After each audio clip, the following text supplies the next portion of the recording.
My Media Prime TV. I am Eileen for presentation. The inhabitants of the Douala 5 municipality, Kotor precisely in the littoral region of Cameroon, are decrying the poor disposal of household waste and sewage in the area. According to them, they are paying a heavy price for the poor disposal of waste and are calling on the authorities that be to come to their aid. Fon Quinta reports.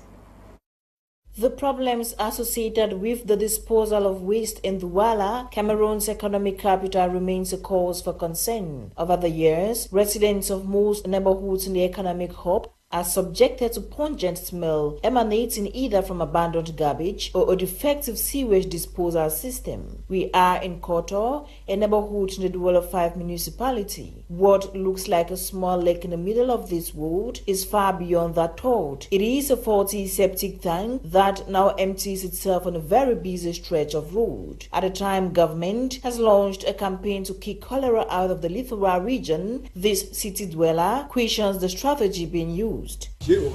I have heard from the media how the government is fighting against cholera and other diseases. Meanwhile, I wonder how they at the same time permitting feces from septic tanks to flow across the road for over 3 months without intervening.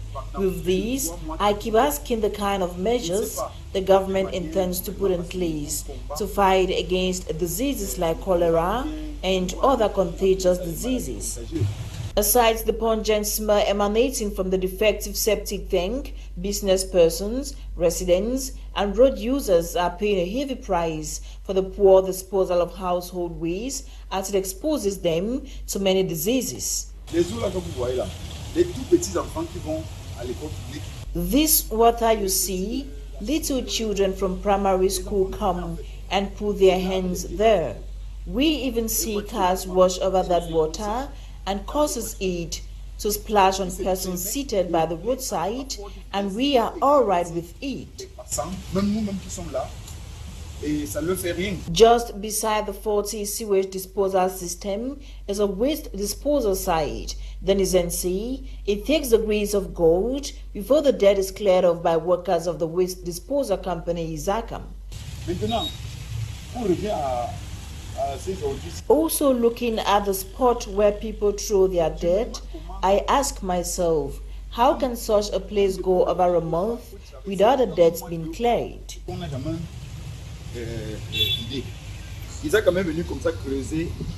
Nsungkikang came and dug the place because it was already like a lake. I had to struggle to pour sand at the corner in order to create a passage for road users. Douala city dwellers are hoping officials look for long-term solutions to this scourge as the damage appears to be getting worse, especially with the coming of the rainy season. The government of Cameroon has banned the exportation of petroleum products and has authorized the sale of fuel in drums and containers. This comes at a time when some cities across the nation is faced with fuel scarcity. Ewane has details in the following report. Cameroon's government, through its Minister of Water and Energy Resources, Gaston Elondo Esomba, has prohibited the export of petroleum products to neighboring countries. He has equally authorized the sale of fuel in cans and containers of maximum 100 liters per buyer at different fuel stations across the country. The information was made known through a press release signed recently by Cameroon's Minister of Water and Energy. According to the release, companies distributing petroleum products operating in Cameroon will henceforth sell fuel in gallons and drums of at most 100 liters to households, while exports to neighboring countries are strictly prohibited. Recall that in recent years, petroleum products produced in Cameroon for local consumption have almost often been sold in cans and other non-regulatory containers to foreign nations. This, amongst others, has resulted in scarcity within the country. This recent move by the government is therefore aimed at solving the problem of fuel scarcity and promoting local consumption of the country's petroleum products. Minister Esomba, through the release, calls on competent authorities to treat this recent development as a matter of urgency. Farmers in Donga division of the Northwest region of Cameroon have been called to continue subscribing to the values of peace, to continue peace and national unity despite the challenges they are going through within the context of the prevailing socio-political crisis in the country. The call was made by Northwest Governor Adolphe Alili Lafrique while launching the 2023 farming season in Cambe. Charles Kebwa was there and now reports. The farming season here from Cambe on this day who doubles as the board. Launching the 2023 agricultural season in Cambe, chief town of Donga under the auspices of Northwest Governor Adolphe Alili Lafrique, March 23, 2023 at the Cambe Grandstand, that witnessed the senior divisional officer for Donga decorated to the rank of Officer of the Cameroon Order of Merit. The Northwest Development Authority made a note to alleviate poverty and assure food security in the region, handed over farm inputs made up of fertilizers, improved maize seedlings, EM manure, and others to 37 farming groups in Donga to improve yields. We will help the group very much because all these input is for the group. I believe that if we are going down to the village, we will share it individual so that everybody will go and cook, will go and apply it in its own very individual farm. Life because we don't get difficulties, the price is like a bit too high above me. Here we get it back to 50,000 to get out. So for a very long contract to make poverty.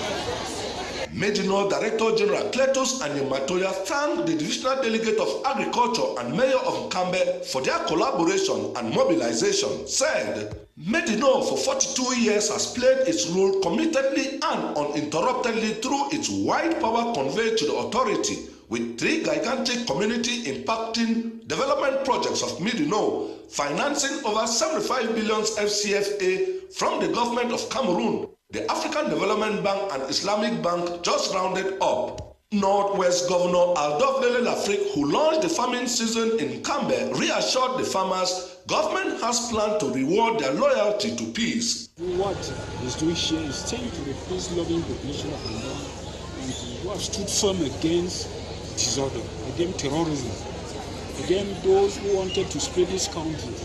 And they are doing since the beginning of the onset of this nation, the beginning. Their forefather championed reunification. They stood firm against those who wanted to split the nation. And they have promised to the head of state that they shall continue. And I'm here to acknowledge that engagement, to report it, and to reassure them more is still to come.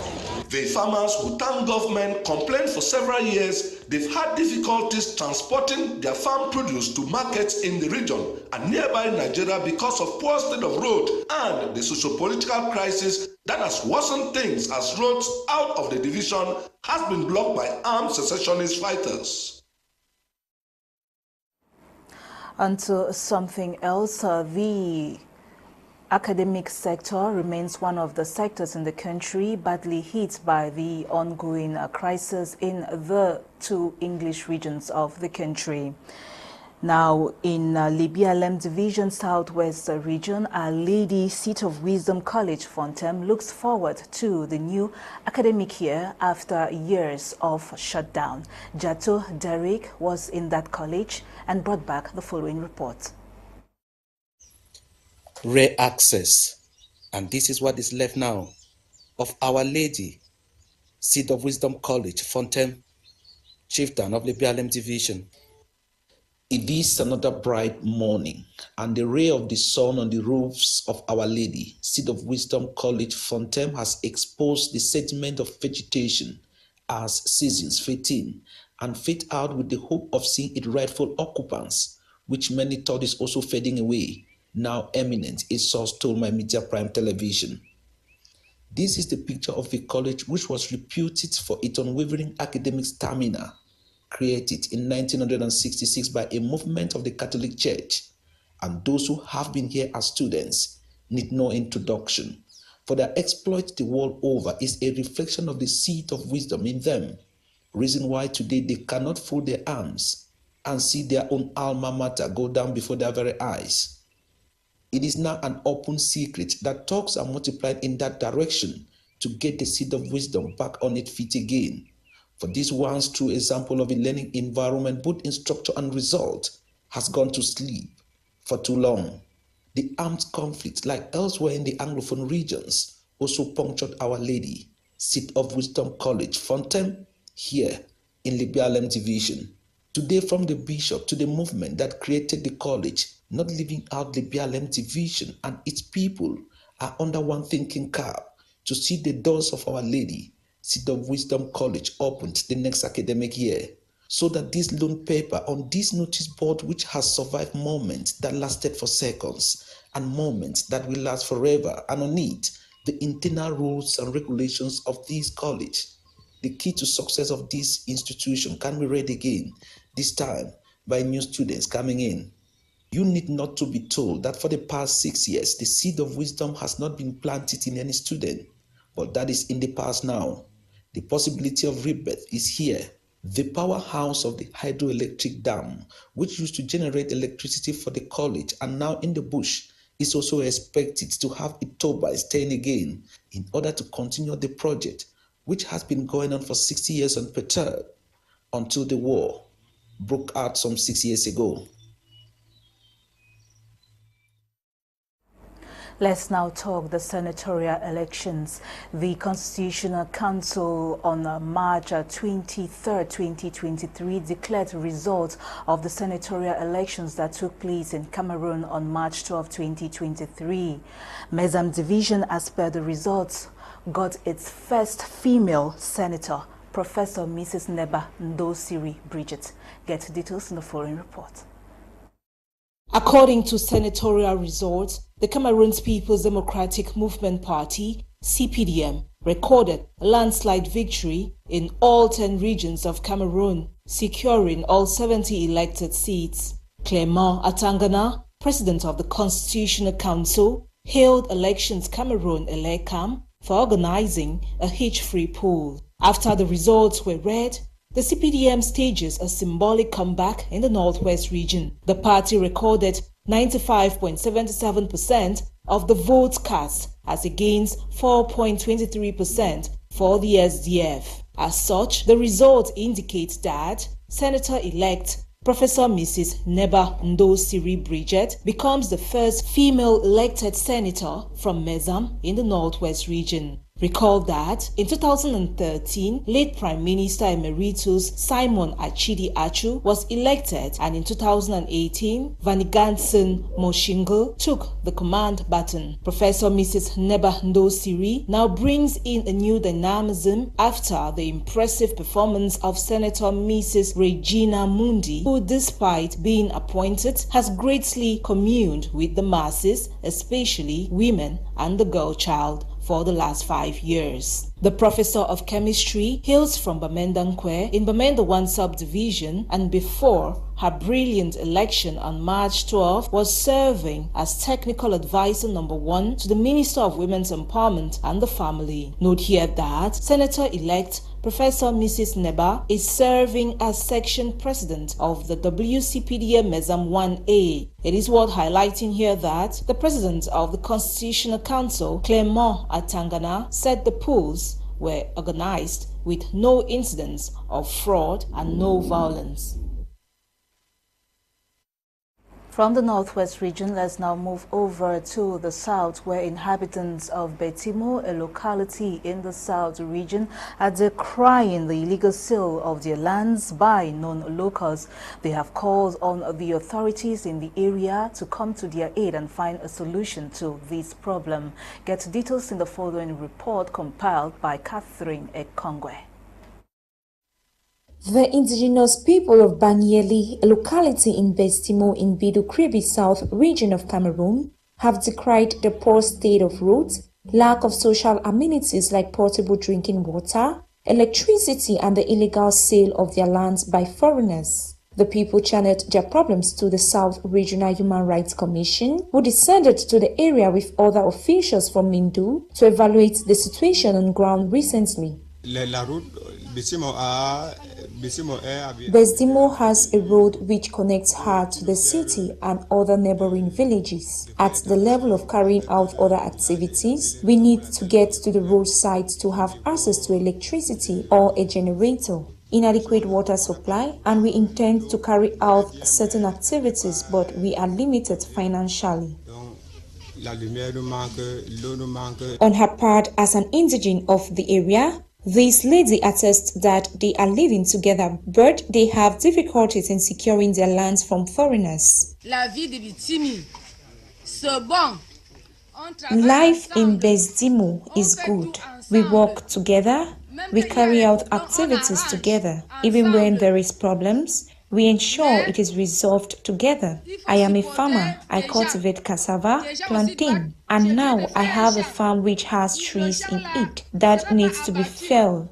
But I do not have an engine saw to do that. I don't know how to go about it. I am fed up. Meantime, the Human Rights Commission has promised to look into the plight of the people as they hope to put measures in place in the days ahead to ensure that the indigenous people obtain land titles to be able to secure their lands properly. Onto this disturbing news coming in from Boya, chief town of the Southwest region. It says a 21-year-old girl, student of the University of Boya, has committed suicide after her love affair came to an end. Julian Dambi in the following report tells us more about the shocking event that happened in Boya. Take a listen. Social media is yet to calm down after news of a young lady who consumed rat poison in a bid to kill herself because of a failed relationship was reported in Boya. The young girl, My Media Prime Television got as name Lekki Precious, 21 years of age and a final year student at the University of Boya, was in a relationship with this young man, and it is said they lived together in Moliko. According to some alleged voice notes from Lekki Precious' friend, it is claimed that the young man got into a relationship with the deceased best friend, which led to her suicide act. She thus proceeded to purchase and consume rat poison, commonly called mokap, and unfortunately died upon arrival at a hospital. The girl will cheat on this one way die now, the one way they of late too. They get that one way cheat on it, they will 4 months belay. The one die, so it not be do belay. So now they shock now to say the guy don't cheat, so they cheat and then he get picky for outside, or he get forget picky for outside. Now they shock now. However, the young man claims he and Precious had long broken up before she committed the act. To go to that extent because of any reason, because I know we already agreed about everything. We agreed about everything that no, we had broken up and I was going to get her place. So far reaching this level, I don't know why the street keeps saying that maybe I caused Lekki's death or anything. I did not. I didn't. I don't do anything for Lekki. I don't do nothing. It is not the first time that incidents like this has been recorded. Sometime in 2021, a secondary school student used her father's gun to take her life after she was rebuked from seeing the said boyfriend. Also, in June 2020, a University of Boya student was stabbed to death by her boyfriend for allegedly accepting to marry another man. As at now, Lekki Precious' corpse is at the Regional Hospital Boya mortuary, and her devastated parents left in absolute shock as they try to process what has just happened. Persons are thus encouraged to take care of their mental health, as poor management of it can lead to depression, anxiety, and consequently suicide. Indeed, shocking there, Julian Dambi. Let's now talk health. Today, March 24, the world commemorates World TB Day. The health condition is said to be one of the leading causes of death worldwide, especially in persons living with HIV and weakened immune system, as well as those living in middle and low-income countries like Cameroon. Bokengo Wolvikemia completes that story. Being a severe, contagious and deadly infectious bacterial disease, tuberculosis is a respiratory infection that affects the lungs mainly, though other parts of the body can be affected over time. Tuberculosis, which is also called TB, is a potentially serious disease that affects mainly the lungs. It can also affect other body organs such as the brain, the liver, the kidneys, or the bones. Bearing three types including exposure, latent and active tuberculosis, with symptoms such as weight loss, fatigue, fever, coughing up blood, swollen lymph nodes and more. The disease, according to Dr. Hansen, bears many a different risk factor. If you have a weakened immune system, you are at risk of developing tuberculosis. The certain diseases can weaken your immune system such as HIV and AIDS, diabetes, you are obese, or you have a certain cancer maybe of the neck or the brain, or a cancer elsewhere in your body.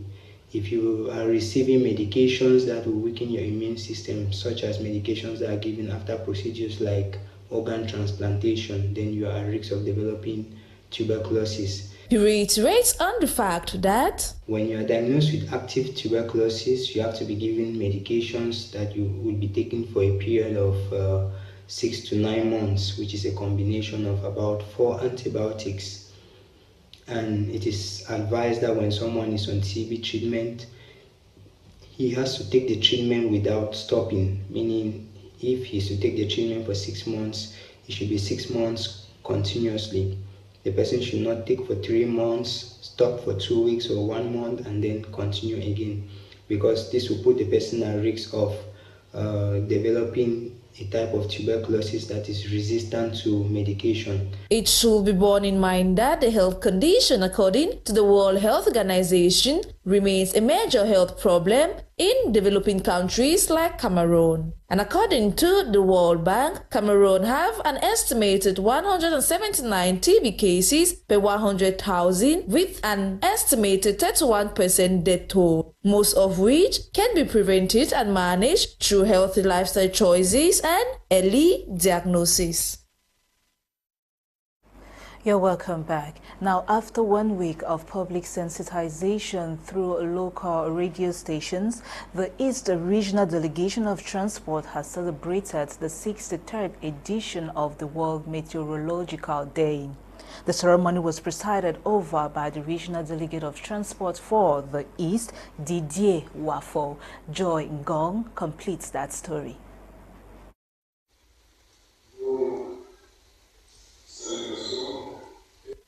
The future of weather, climate and water across generations was the theme of this year's International Meteorological Day, celebrated on March 23 in Kano, Betwa, East Region.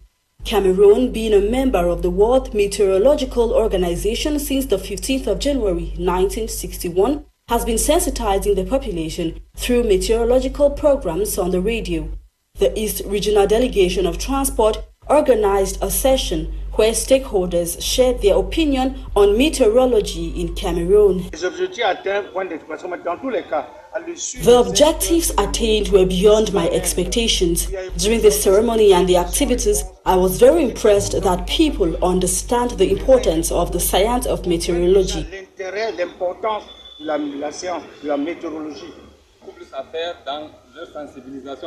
We have a lot of work to do as far as sensitization is concerned.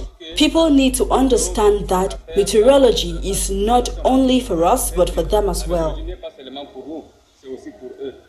Unknown to many Cameroonians, since 2019, the Ministry of Transport embarked on a mission to deploy meteorological engineers in the various delegations to facilitate public sensitization.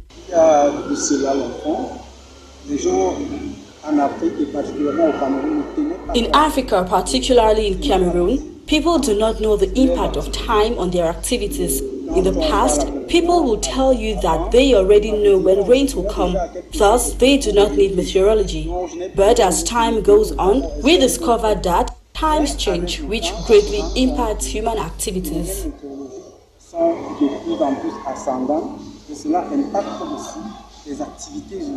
The celebration ended with an interactive session with the students of the GTHS Kano to test their knowledge on the different meteorological institutions worldwide.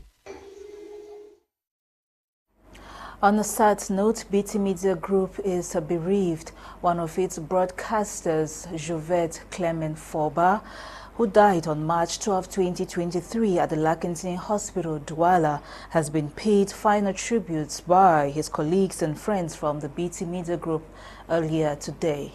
Nolinga was there and now recounts. Uncontrollable emotions as members of the BT Media Group paid their last honors to their fallen colleague, Jovette Clement Forba. Jovette started his journey to the land of the unknown on Sunday, March 12, 2023, after a prolonged illness. Jovette was born on June 13, 1987 in Mutengene, Southwest region, to a union of matrimony between Mr. Forba Marcus and Mrs. Forba Laurencia. He was the last of the family of 5 children. He began pursuing his primary education with the Catholic school Mutengene, where he obtained his first school leaving certificate and later went to the land of his ancestors in Akum to continue with secondary education. He was privileged to gain admission into GHS where he was amongst the list of successful candidates of the GCE ordinary level in the sciences in this year. And in the 2012-2013 academic year, Jovette furthered his academic know-how in the vocational domain at the St. Paul's Computer Institute in the Department of Data Processing, specialized in office automation secretary and later network maintenance 2013 to 2014. After completion from St. Paul's Computer Institute, Jovette Clement worked in Holy Family Hospital, Akum, Northwest region of Cameroon, as a computer network technician and secretary for 18 months, and later on continued his professional assignment with DS Marks, Bamenda Town, as a salesperson, but that opportunity too didn't last long due to his health condition. That notwithstanding, Jovette was a counselor to many individuals and a registered member of the GDG, Bamenda. He was a qualified and certified secretary and networker and had passion for computerization and greatly excelled in the field. But what are the memories Jovette has left for his family members to hold on to? I don't have much to say, but I just want to thank God Almighty for everything. My sister standing here, they actually did a lot for him in the hospital. They saw the pains he went through. And I think at this moment,